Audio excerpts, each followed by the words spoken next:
الحكومة من جهة أخرى.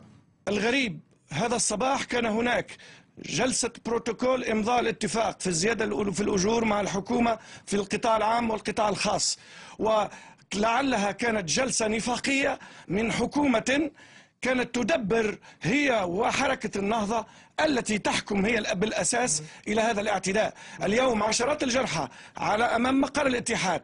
لو كان الاعتداء وقع في أي مكان آخر لقلنا هو مواجهات، هو نوع من التصادم، ما يسميه راشد الغنوشي نفسه بالتدافع، ولكن هذا في مقرنا في دارنا ودماء النقابيين لن تمر. بكلمة، هناك أنباء ربما عن دعوة لإضراب عام من قبلكم، هل هذا صحيح؟ اجتمع المكتب التنفيذي وقرر مواصلة المسيرة، وهي الآن بصدد الوقوع على في مقر ضريح الشهيد فرحات حشاد في ذكرى 60 لاغتياله، وسيجتمع النقابيون هذه الليلة، وقد يكون هناك قرار قد يصل إلى الإضراب العام ليكون ردا صريحا ونهائيا على هؤلاء المجرمين الذين يعتدون على منظمة عريقة كالاتحاد العام التونسي للشغل. سنتابع ذلك سيد